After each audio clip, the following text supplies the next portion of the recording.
Eyvallah, sağ olasın. Bina güçsüzmüş. Ezattaki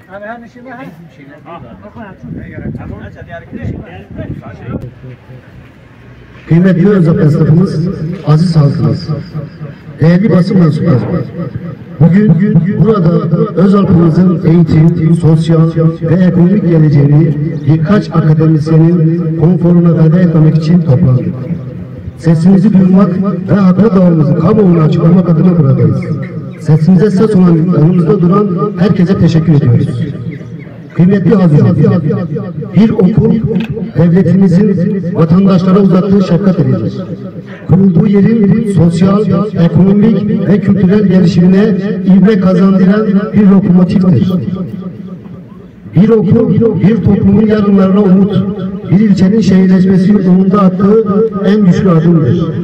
Hele ki bir üniversite kurulduğu yerde bilimsel üretimin, eğitimin ve kalkınmanın merkez üssüdür.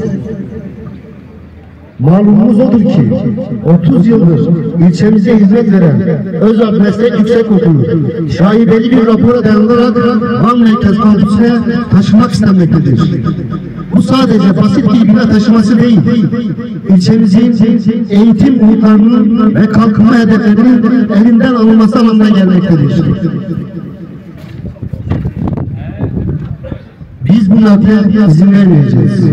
Çünkü bu sadece bir okulun değil, ilçemizin geleceğinin, esnafımızın kazancının, çocuklarımızın umudunun taşımasıdır. Beklentimiz açık ve nettir.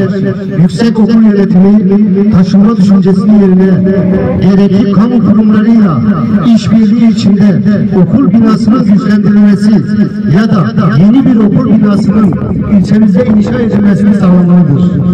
Geçici olarak eğitim verebilecek bir yerin tahsis edilmesini sağlamalıdır. Ayrıca okul yönetimi ve akademisyenlerden beklentimiz ilçemizin gelişimine katkı sunacak bilimsel araştırma yapmaları, topluma projeler üretmeleridir. Elhasıl diyoruz ki bu şaibeli rapor bilimsel açıdan yeniden değerlendirilmelidir. Karar alınırken ilçemizin menfaatleri, halkımızın ve esnafımızın geleceği ön planda tutulmalıdır. Ve meslek yüksekokulu Özalp'ta kalmalıdır. Bu kararlı duruşumuzu kamuoyuna saygıyla duyuruyoruz. Özalp İlçe Kültür ve Dayanışma Derneği adına Başkan Abdülgafur Erkaymaz, İstişare Kurulu Başkanı Hüsamettin Ağar, Onursal ve Kurucu Başkan Ekrem Elalmaç, destekleyen kurumlar ve katılımcılar, Özalp Sanat ve Esnaf Odası Başkanı Ender Durmaz, Özalp Ziraat Odası Şahiyettin İbrahimoğlu, Meslek Yüksekokulu kurucusu Profesör Doktor Şakir Gözütok, Van Özalp Savatlı Köyü Sosyal ve Kültürleşme Derneği Başkanı Mehmet Sıddık Ebinç, Seydi Bey Köy Yardımlaşma ve Dayanışma Derneği Başkanı Zeynel Abidin Sadıç, Van İli Özalp İlçesi Sugeçer Köyü Yardımlaşma ve Dayanışma Derneği Başkan Enver Yayan, Aşağı Molla Hasan Köy Yardımlaşma ve Dayanışma Derneği Başkan Vekili Namık Kemal Emre, Hacı Ali Köyü Yalçınkayalar Yardımlaşma ve Dayanışma Derneği Başkan Gökhan Yalçınkaya, Ege Van Özalp Kültür ve Sanat Derneği Yönetim Kurulu üyesi Hacı Alan, Bodrum Vanlılar Derneği Başkanı İshak Kalkanlı, Özalp Muhtarlar Derneği Başkanı Muğdat Aykut, bize destek verdikleri için teşekkür ederiz.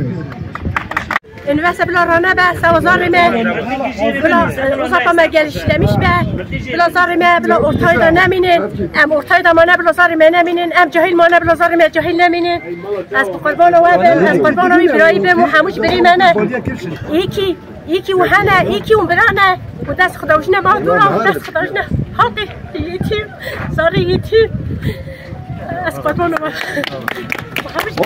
Saygıyla selamlıyorum. Arkadaşlar bugün burada çok gururlu bir duruş sergiledik.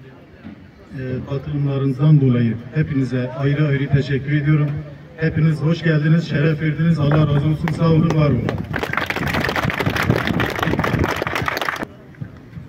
Değerli başkanların, değerli muhtarlar, değerli Özalp halkı, bu duruşumuzla beraber bizlere eşlik ettiniz. Hepinize ayrı ayrı teşekkür ediyorum. Özalp'ımızın üniversitesi için inşallah önümüzdeki günler içinde gitmemesi için üstümüze düşen ne varsa gayret edeceğiz. Teşekkür ederim.